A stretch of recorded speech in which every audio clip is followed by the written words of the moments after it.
the final unit of the entire class is going to be on prejudice. And I took a seminar on this in graduate school and this topic in graduate school. And one of the things that really stuck with me and that I've never ever forgotten from that class was a simple message that we were taught on the first day. And that is that all of us have prejudices, all of us have stereotypes, and that's okay, right? And that was the thing that really got me too, because typically when you think of prejudice and stereotypes, um, you usually think of like the racist bigot or the sexist kind of man in the business office, and at least that's what comes to my mind. And it doesn't have to be that way. All right. And one of the things we have to understand is that you can have prejudices and stereotypes and choose to not act on them, choose to not believe them. Um, and that's okay too. So it's one of those things where that always stuck with me is that what we have is a case where prejudices and stereotypes are there, and we have to accept that they're there. And it's not like I'm saying you're an evil person because you have prejudices and stereotypes. And I think that's what I'm trying to get out of this is that it's not a bad thing. You're not an evil person for having prejudices and stereotypes. One of the things we do have to understand is that you can do bad things with them. All right. So let's go ahead and just get started. So there's in the prejudice domain, there are three terms we need to know, and they're often called the ABCs. And we're going to kind of go out of order of the ABCs. A stands for affect, B for behavior, C for cognitions. And let's just start with the B. B is going to be discrimination. That's going to be the behavioral representation of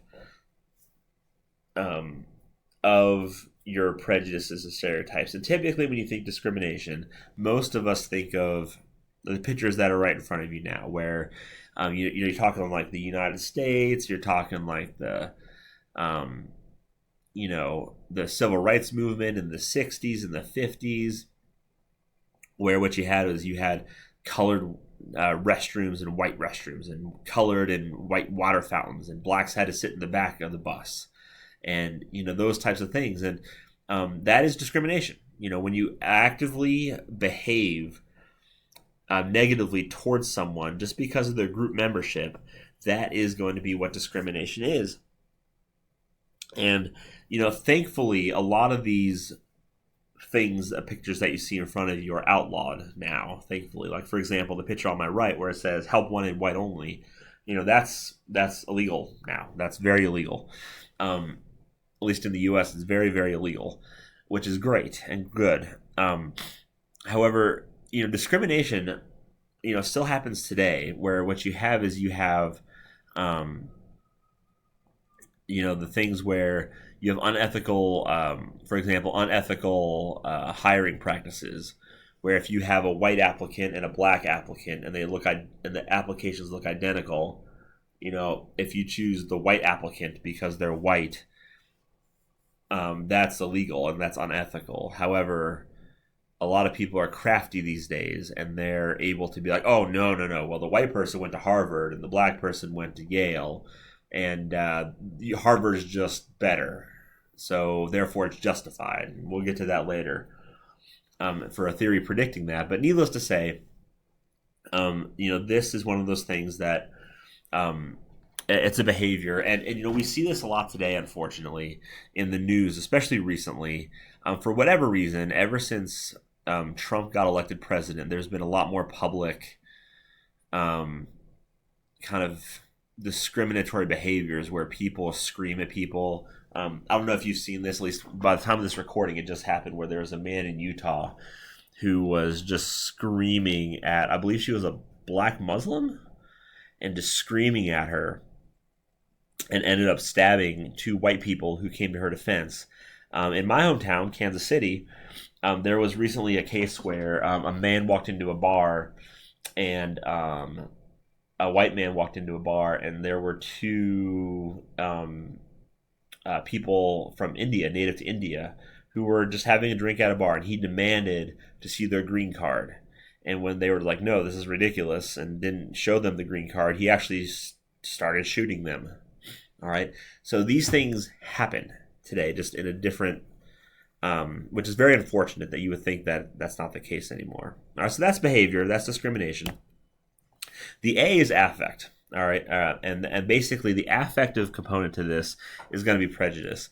And basically what's going to happen is, remember, the word affect comes with some sort of feeling piece to it. And so when we talk about feelings, we talk about things like, I hate all white people, I hate all women, I hate all black people, I hate all Christians, or whatever you want to say. Whenever you say the word hate, or you think, those types of things, that's going to be a feeling statement, and that's going to be prejudice.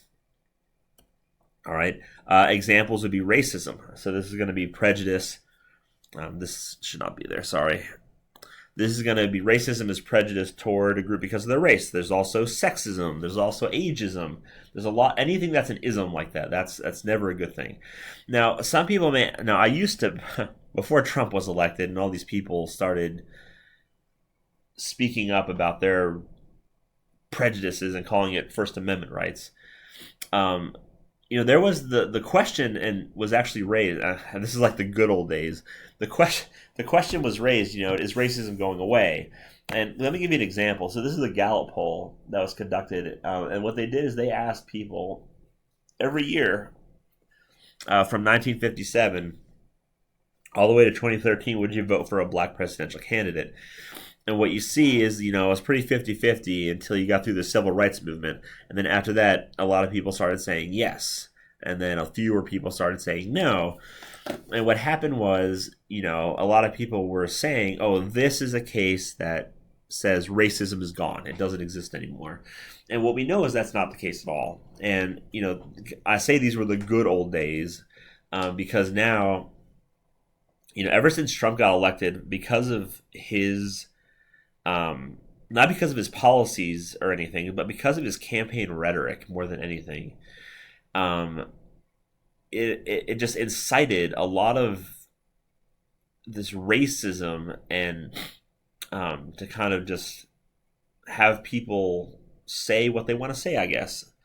And so I don't know what the answer to this Gallup poll would be now. I looked online, I couldn't find it. I couldn't find the most recent numbers for you. This is the most recent I could get. And I don't know what people would say now, to be honest. But if you ask people today, is racism still a problem? I bet a lot more people would say yes than they did like 2 years ago. Right? And the issue is that no one wants to say they're a racist. Right? No one wants to stand up and say they're a racist. Even these people who are like this, like the person from the Kansas City example I said, he would say he's not being racist. What he would say is that he is being patriotic and he is against bringing in people to our borders, and he was afraid that they were terrorists.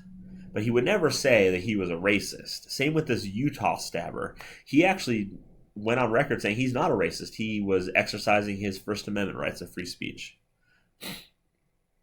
Right? But that's not, but racism's still here. Like, for example, I don't know if you've also heard this, but recently LeBron James, the black basketball player, the best basketball player on the planet right now, he went outside to his house and saw that the N-word was spray painted on his house. So is racism still alive today? Yes. Was racism still alive 4 years ago? Yes. 50 years ago? Yes. Racism's never gone away. The question becomes, how prevalent is how much can you actually see it in the United States? And so racism is not gone, but it is the affective component. Right now, what's happening here is because racism is basically an attitude, there have been discussions about how these work. Now, we talk about how prejudice works. Now, we have talked about attitudes before. I believe it was exam 2, where we talked about two types of attitudes. We talked about implicit and explicit. And what you see here is we're going to rehash those again, where explicit attitudes are these conscious attitudes where you will say things like, as in quotes here, blacks are getting too demanding in their push for equal rights, or I hate all white people, or whatever. That's an explicit attitude. Remember, you're going to say it. You have no problem saying it. You have no problem writing it down. You have no problem answering it on a questionnaire.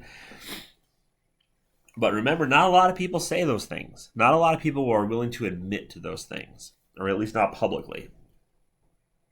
And so what we have now is we have these implicit attitudes. And remember, these are kind of these attitudes that are unconscious.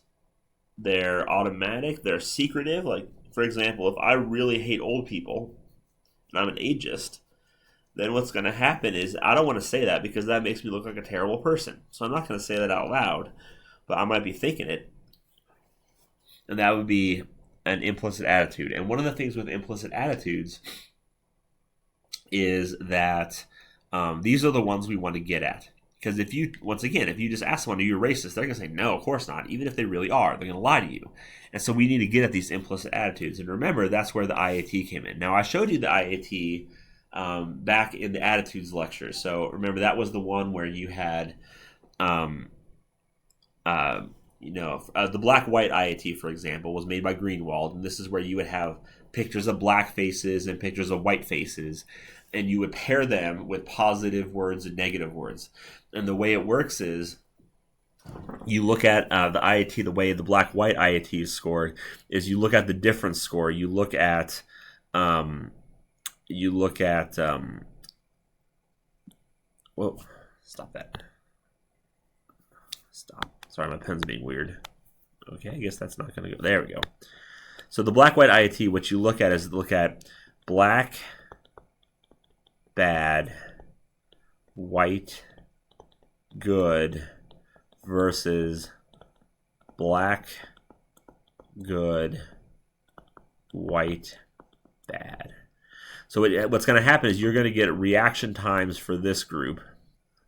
So you're going to get reaction times for that and reaction times for this. And the idea here is that if you have implicit attitudes where you do not like black people, remember these are reaction times, you're going to have faster reactions here and slower reactions here. Now remember, reaction times are how automatic they are.